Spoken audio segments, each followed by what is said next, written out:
Kita bicara bisnis sekarang. Sahabat kenal dengan istilah pain point. Benar, pain asal kata dari sakit yang di point, yang ditunjuk. Sederhananya arti terjemahan bebasnya, pain point adalah menunjukkan di mana tempat yang sakit. Dan dalam istilah bisnis ada yang namanya pain point. Pasti ada yang saat ini menggeleng-gelengkan kepala yang bisa diartikan belum tahu. Baik, kita lanjutkan. Proyek, bisnis, atau pekerjaan, kalau kita tidak bisa menemukan pain point yang tepat, itulah yang membuat sukses rate-nya rendah alias gagal atau lama. Sekali lagi, keterampilan menemukan pain point adalah kunci sukses. Bisnis bisa kembali modal dalam 5 tahun, bisa kembali dalam 1 tahun, atau bisnis bisa rugi, tidak pernah kembali modal hanya karena salah mengidentifikasikan pain point. Jadi, masalahnya dalam marketing plus selling, kita harus bisa mengidentifikasi mana yang needs, mana yang wants. Ketika kita memahami perbedaan needs dan wants keduanya, maka pain point akan mudah terindikasi. Ketika pain point ditemukan, maka perpetual perception position proyek kita pasti ketemu, dan disitulah proyek mulai ditemukan titik mulainya, titik nolnya, dan pasti sukses. Oke, sampai sini pasti ada kepala yang mulai penat. Ini apaan lagi sih? Emang berbisnis itu segini rumit ya? Pantas hanya sedikit yang mau menjalankan. Nah, itu si engkoh-engkoh di pecinan gak belajar beginian, tapi pada jadi juragan kaya-kaya tuh. Pedagang kain orang Padang di Tanah Abang, juragan warteg Bahari Tegal, gak belajar beginian di kampungnya, rumahnya bersusun-susun, tingkat gedong semua kayak di Jakarta. Mobilnya banyak, kaya semua, gak belajar beginian. Ada yang komentar begitu, dalam hati sih kayaknya. Sementara ada yang lain lagi, para mantan pejabat Pemda, mantan bupati, para mantan gubernur, mantan bos BUMN, mantan anggota DPRD, DPR, yang gajinya mungkin belasan juta tapi punya miliaran uang di kantong mereka, dan mereka gak ada tuh yang belajar beginian, tetap aja pada kaya-kaya.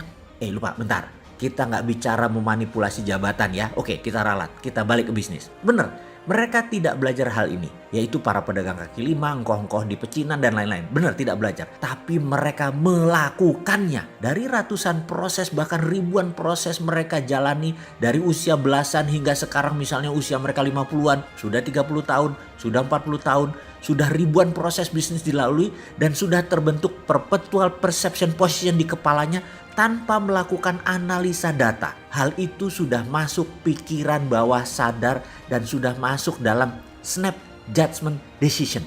Itu artinya mereka belajar juga, hanya secara tidak sadar dengan melalui perjalanan dan pengalaman hidup mereka. Seseorang dengan insight dalam tanda petik bisnis yang dalam tadi, jika melihat sebuah tempat usaha, dalam sekejap mereka bisa tahu, ini akan jadi besar, ini pasti gagal, ini bakalan hanya jalan di tempat. Matanya dengan cepat menemukan titik pain point. Otaknya dengan cepat menemukan di sini needs-nya. To make story short, wants atau keinginan itu adanya di pikiran atas sadar atau dikenal dengan istilah conscious mind. Needs atau kebutuhan berada di pikiran bawah sadar atau dikenal dengan sebutan subconscious mind. Kita semua tahu bahwa conscious mind itu memberikan kontribusi hanya 12%.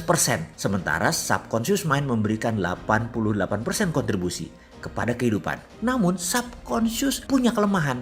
Mereka tidak punya value, tidak punya perception. Jadi Anda harus mengenal apa itu subconscious, karena disinilah kunci sukses Anda. Maaf, data lengkapnya nonton aja di video Sadar Kaya Advance. Kita lanjut ya. Hubungannya dengan marketing plus selling jadinya apa? Keputusan membeli. Sekali lagi, ini huruf kapital nih. Keputusan wants, keinginan, bukan keputusan needs, kebutuhan. Begini contohnya needs, seseorang akan kebutuhannya dengan transportasi. Wants-nya ingin naik Mercy. Sekali lagi, needs tidak bisa diubah, wants bisa diubah. Jadi kebutuhannya akan transportasi tidak bisa diubah, tapi keinginannya naik Mercy bisa kita ubah. Gitu ya, harus diingat ya. Subconscious sulit diubah, conscious ikut angin. Selling itu conscious mind, marketing itu subconscious mind.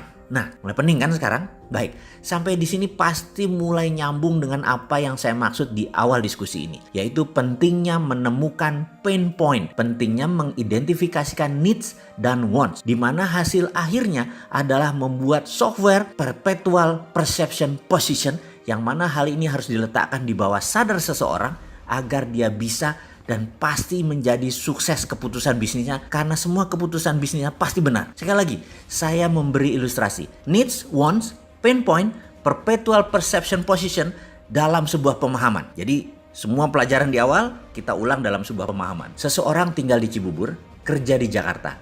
Setiap hari dia bersama 2 juta manusia yang lain berangkat pagi hari. 2 jam sampai 3 jam sehari dia habiskan waktu di jalan untuk berangkat kerja. Kebutuhannya memindahkan dirinya dari rumah ke tempat kerja adalah masalah transportasi, itu adalah needs. Setiap hari dengan kendaraan umum dihabiskan waktu 2-3 jam.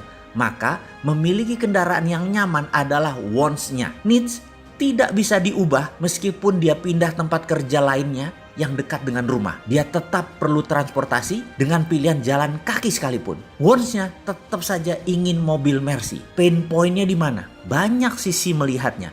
Ada puluhan pain point-nya. Dapat satu saja Anda jadi milioner. Salah satu pain point, lihat saja Gojek, lihat saja Uber, lihat saja Grab. Ada lagi yang lain? Ya pasti ada. Sekali lagi saya tanya, pain point-nya mana? Satu sudah dilihat oleh Gojek dan Grab. Pasti Anda sudah mulai tangkap. Sekarang pasti Anda sudah mendapatkan aha momennya. Apa masih belum? Ada banyak contoh loh. Ada puluhan pain point-nya. Apa masih perlu penjelasan? Apa itu perpetual perception position? Ini belajar bisnis apa belajar psikologi ya? Kita lanjut.